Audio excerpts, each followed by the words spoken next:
Cette vidéo, elle est pour les gens qui ont du mal à lire leur Bible tous les jours et genre, tu sais, qui sont là en mode, bah, je vois pas le pourquoi du comment en fait.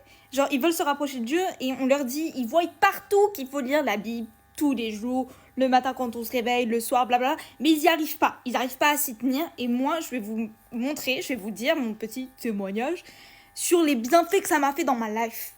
J'ai commencé à connaître Jésus fin 2023 et depuis, je lis ma Bible tous les jours. Genre vraiment tous les soirs et tout. J'essaye de me mettre à la lire le matin aussi parce que dans la Bible, il est dit qu'il faut donner à Dieu les premiers fruits de sa journée et non les derniers. Et sauf que parfois j'ai un peu du mal à la lire le matin parce que parfois je commence le travail très très tôt et du coup bah j'ai du mal, je suis fatiguée, bref. Je travaille dessus, d'accord ? Ne me jugez pas, je travaille dessus. Mais du coup je la lis tous les soirs sans exception. Parfois, je vais lire plusieurs chapitres, parfois, je vais lire que quelques versets, et c'est ok. Le but, c'est de vraiment avoir ce truc de la lire tout le temps. Et en fait, j'ai remarqué que déjà, j'avais beaucoup moins d'anxiété. Pour une meuf qui faisait des crises d'angoisse, hein. Je me rappelle même pas de la dernière fois où j'ai fait une crise d'angoisse. Donc déjà, c'est pour vous dire, une meuf qui avait des soucis de santé mentale, je vais beaucoup, beaucoup mieux. Dans ma vie professionnelle, ça s'est tellement amélioré. Et en fait, c'est ça le truc, c'est que dans ma vie perso, ça s'est amélioré, mes relations se sont améliorées, tout s'est amélioré. Dans ma vie professionnelle, ça s'est amélioré. Et financièrement aussi, ça s'est amélioré. Et à chaque fois que j'avais un problème, la première pensée, c'était « Dieu, qu'est-ce que je fais ?» Dès que j'ai un choix à faire, c'est « Dieu, qu'est-ce que je fais ?»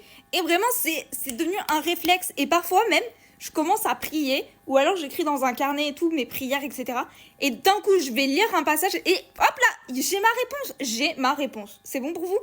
Parfois, non. Parfois, ça va prendre plusieurs jours avant que j'ai une réponse. Parfois, je vais même pas avoir de réponse, juste le problème va se régler tout seul. Et je suis en mode, mais c'est fou ! Et après, vous allez me dire, ok, mais ça peut être le hasard du destin ou je sais pas quoi. Mais non, parce que j'ai remarqué que quand je ne lisais pas ma Bible, que genre par exemple, j'oublie un jour, etc., le lendemain, déjà, je me sens super fatiguée, je me sens super mal. Et d'un coup, t'as l'ennemi. En fait, j'ai laissé... Quand tu oublies de lire ta Bible comme ça, tu laisses une porte entrouverte, une fenêtre entrouverte pour l'ennemi, pour venir là dans ton esprit et tout gâcher.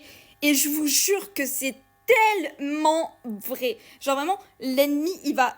Hop là, il va se glisser dans la fenêtre que t'as laissée ouverte et il va tout déglinguer. Il attend que ça, en fait. Il attend que ça. Et du coup, c'est super important parce que lire la Bible, c'est votre arme contre l'ennemi. C'est vraiment votre arme pour lui dire genre, tu dégages, t'as aucun pouvoir sur moi en fait. T'as aucun pouvoir sur moi. Je suis l'enfant de Jésus-Christ et tu crois avoir du pouvoir sur moi ?